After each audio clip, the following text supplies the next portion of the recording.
So Dak Prescott has been on a complete tear to start this 2019 season. Kind of things started off with people debating whether or not he should get a big contract, and well, through 2 games, he's showing that maybe he should get a big contract. He tore things up week 1 against the New York Giants by throwing for 405 yards in 32 attempts, and he also had 4 touchdowns to no interceptions. And so there was some talk about, well, how good actually is he? He was playing against a bad Giants team, but I think this week he has proven to a degree that it's not just a fluke. I mean, it's not like Washington is particularly a fantastic team, but at the same time, I mean, he really had a great game against them as well. He ended up going 26 for 30, threw for 269 yards, and had 3 touchdowns to just 1 interception. And on top of that, he had a very nice 69 yards rushing, so he definitely had a very good game against Washington, and he's continued to have a good game through 2 weeks. I mean, at this point in the season, it's probably fair to say that he's been the 3rd best player in the league right now, just through 2 games. Number 1 and 2, of course, being Lamar Jackson and Patrick Mahomes. I'm not saying those are the 3 best players in the NFL, but just through 2 weeks, they've played the best. So let's just get into it, and one thing you probably noticed if you watched the Dallas-Washington game is it took both offenses a minute to really get going.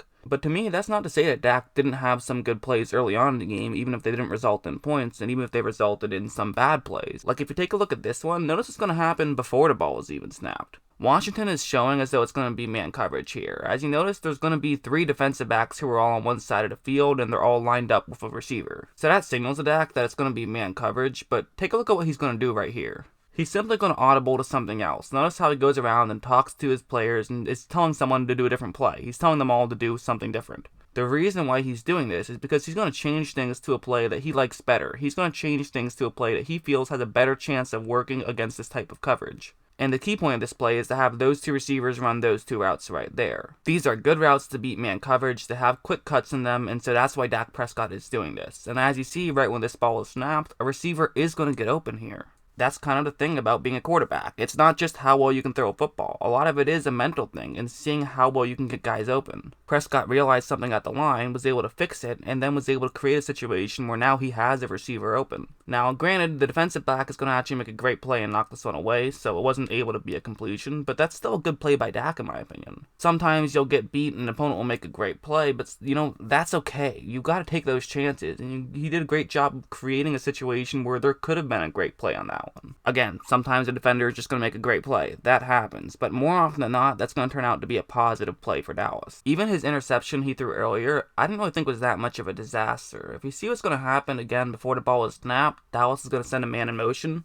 And since that Redskin right there is going to follow him, this now signifies to Dallas and to Dak Prescott that it is going to be man coverage, which is good because he likes this route against man coverage. He likes this play concept against man coverage. The actual coverage that Washington is going to be running here is going to be a cover 1 hole, and for Dallas, what they're going to do is have essentially a pick play right over there. Now, this is kind of an okay situation against this type of coverage, but of course the problem is that with a defensive player in the middle of the field, this now means that if Dak Prescott tries to hit the receiver who's running over the middle of the field, it could create some problems. Really, he either has to hit his man right when this ball is snapped, or he has to try to hit his man later on in the play. What he's going to actually do is try to hit his receiver later on in the play. Mostly because right when this ball is snapped, as you see, the receiver, he's kind of open here, but Dak, he wants to give it a second to allow his receiver to get wide open, essentially. Which actually, if I'm Dak Prescott here, I'm either saying, make this throw now or don't make it at all, but he wants to see if he can get something deep, get something down the field, so that's what he's going to do. But the main reason why I say you don't want to hesitate and don't want to wait to try to gain something even more yards is because there's pressure right now. There's going to be a Redskin who's going to create some pressure right here. But then the counterpoint is, if you can get around the pressure, well then your receiver will get open later on in the play. And Prescott is going to get around the pressure. As you see,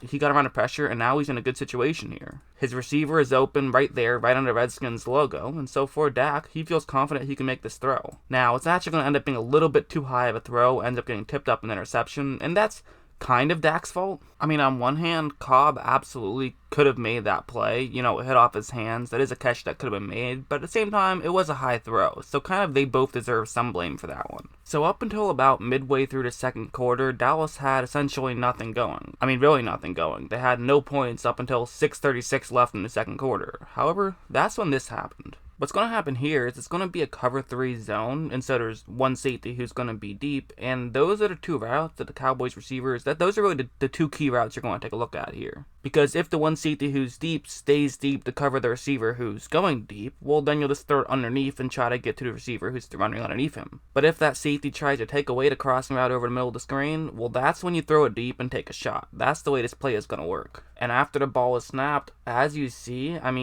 clearly, if you look at the safety, he's getting ready to cut in right now. He's trying to make sure he's taking away that route that's over the middle of the field. And so for Devin Smith, this now means that it's one-on-one coverage deep down the field. And so Dak Prescott is going to say, okay, let's take a chance. Let's see what you got. He throws it up there and honestly puts it in a perfect spot. Devin Smith makes a good catch and we're able to get a touchdown out of it. And that really kind of changed the tide of the game. Washington was preparing to take away some of those middling plays, and so the Cowboys were able to beat them with a big play. And honestly, that's kind of the big difference we've seen from Dak these first two games, that we kind of didn't see a lot from him throughout the first portion of his career. It's the big plays, the splash plays. That's what you like to see out of a quarterback, especially a guy like Dak, who we all knew he could be the quote-unquote game manager type, but does he have the splash plays? Well, so far through two games, he has had some splash plays, and there was even another one like this one. This is actually going to be an RPO, where Dak has a decision to make. Either he hands it off to his halfback, and the halfback runs to the bottom half of the screen, or he's going to keep it himself and run up to the top half of the screen. His decision is entirely going to be based on that Redskins edge rusher right over there, who is going to be unblocked on this play.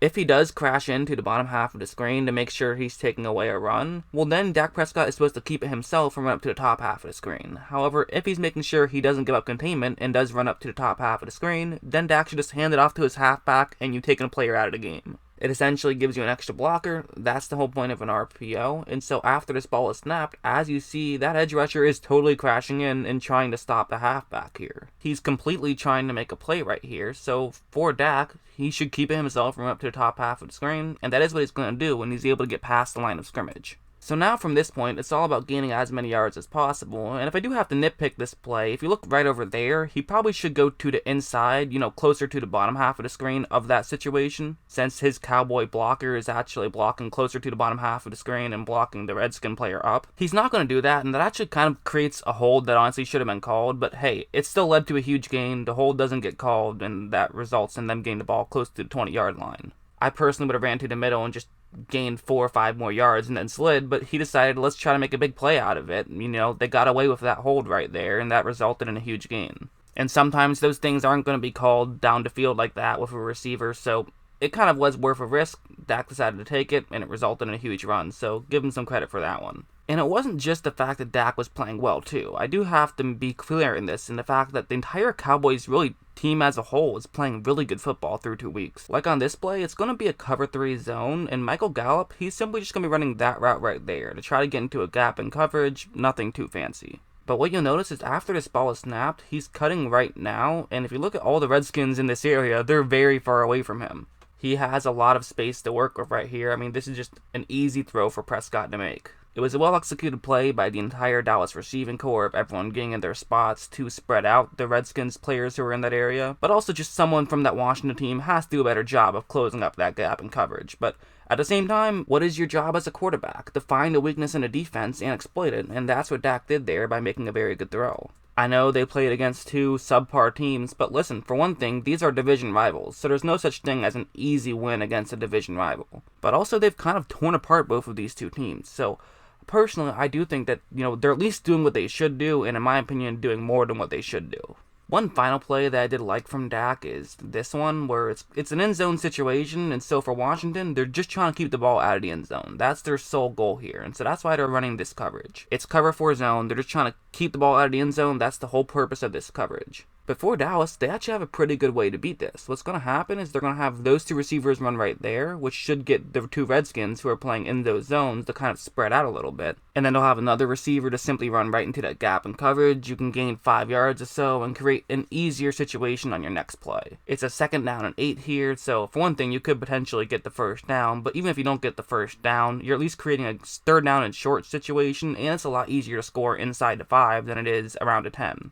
And one thing you'll see after this ball is snapped is that, once again, play worked out pretty well. I mean, as you see, the receiver is cutting now, and he's easily open. But for Washington, they actually realize what's going on. There's going to be a defensive player who's going to try to cut in front and try to intercept this ball, and if he can pull this off, this could not just be an interception, but a pick six if he can get it cleanly. So this is a risky throw from Dak. He's going to have to make this throw quickly and have to get it there quickly if it's going to be a touchdown, but that's exactly what he does, and it results in a touchdown. So I don't want to overreact here. It's only 2 games. I'm not going to sit here and say Dak Prescott is going to win MVP. But I do have to say, Dak Prescott, he's playing some really good football right now. Again, it is worth mentioning that through 2 weeks, the player who was playing the best football last season was Ryan Fitzpatrick. So, the season has a long way to go. But the Cowboys are definitely looking like a very good team this year. They're looking like they could absolutely make some noise, and who knows? We'll just have to kind of wait and see. But it'll really help if they can make some noise if Dak keeps playing at the level he's been playing at, because through 2 weeks, he's doing a lot of things very well.